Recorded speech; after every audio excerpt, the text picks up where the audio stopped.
मित्रों, 10 महाविद्या श्रृंखला को आगे बढ़ाते हुए अब हम आपको महाविद्या तारा के बारे में अवगत करवाएंगे। इस पोस्ट में हम आपको बताएंगे कि कौन है माँ तारा और क्या है उनका रहस्य, क्या है उनका स्वरूप और किस प्रकार से यह महाविद्या की कृपा हम प्राप्त कर सकते हैं। कैसे ये महाविद्या हमारे जीवन में बदलाव लाने में सक्षम है। माँ तारा तांत्रिकों की प्रमुख देवी है। तारने वाली कहने के कारण माता को तारा के नाम से भी जाना जाता है। भगवती तारा के 3 स्वरूप हैं, तारा, नील सरस्वती और एक जटा। माँ तारा की साधना से शत्रुओं का नाश होता है और इनकी साधना अपार ऐश्वर्य और सौंदर्य प्राप्ति के लिए की जाती है। महाविद्या तारा को नील तारा भी कहा जाता है। माँ तारा शिव की माँ भी कहलाती हैं। यह सरस्वती के समान ज्ञान की देवी हैं। अगर यह कहा जाए कि सरस्वती माँ की शक्तियों को 1000 गुना करके एक माँ नील तारा की शक्ति बनती है, अपने भक्त को ज्ञान और ध्यान का अतुलनीय खजाना देने वाली इस महाविद्या को तारा तारिणी भी कहा जाता है। इनकी साधना करने से साधक को स्वयं से ही सभी उच्चतम रहस्य प्राप्त होने लग पड़ते हैं। काव्य, साहित्य, दर्शन शास्त्र की रचना स्वयंतः ही होने लगती है। माँ तारा का साधक सभी ज्ञानियों में श्रेष्ठ, कलाओं का ज्ञाता और श्रेष्ठ विद्याओं के रहस्यों को जानने वाला होता है। समस्त अंधकार माँ काली है और उसके अंदर प्रकाश की किरण माँ तारा।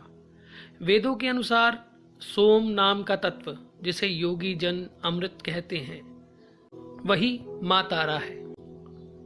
जीवन को पशुता से मुक्त करने के बाद अमृत प्रदान करने वाली है माँ तारा। माँ तारा की साधना 10 महाविद्या के साधक को करने के लिए इसलिए भी कहा जाता है क्योंकि वह अपने अंतर के ब्रह्मांडीय रहस्य को जान सके, उससे परिचय कर सके और उसे आत्मसात कर सके। भगवती तारा की साधना मातृव्रत होती है। जैसे कि हमें जन्म दिया है हमारी माता ने, वैसे ही संपूर्ण सृष्टि का आधार है माँ तारा। जैसे कि वेदों के अनुसार सृष्टि से पहले बस अंधकार था,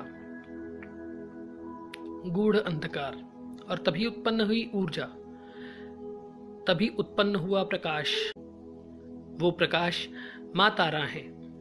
ध्यान विधियों में भी माँ तारा उतनी ही महत्वपूर्ण है जैसे एक साधन ध्यानस्थ होने के लिए आंखें बंद करता है, उसके सामने सिर्फ अंधेरा होता है। परंतु जैसे जैसे वह ध्यान में अग्रसर होता है, पहला अनुभव जो उसे प्राप्त होता है वह होता है प्रकाश, हल्का सा प्रकाश जो कि साधक के अंदर प्रतीत होता है। वह तत्व माँ तारा ही है।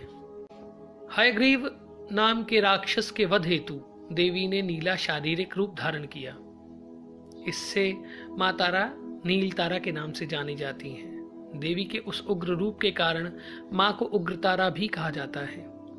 माँ तारा अपने साधक को जीवन मृत्यु के चक्र से मुक्ति दिलवाने और अपने साधक के घोर से घोर कष्ट का निवारण करने वाली देवी हैं। समुद्र मंथन के समय शिव के हलाहल विष पान करने पर मातृ रूप में अपना स्तनपान करवाने वाली है माँ तारा और शिव के कष्ट हरण करने वाली है माँ तारा। अगली पोस्ट में हम आपको माँ के अन्य 8 रूप, उनके स्वरूप और अन्य रहस्य उजागर करेंगे। वैसे तो माँ तारा के बारे में जितना कहा जाए कम है। उनकी व्याख्या करने के लिए मैं तुच्छ हूं, परंतु साधक की तरह या भगवती के अन्य पुत्रों की तरह मैं भी अपनी उस दिव्य माँ की प्रशंसा और वर्णन करना अपना सौभाग्य समझूंगा।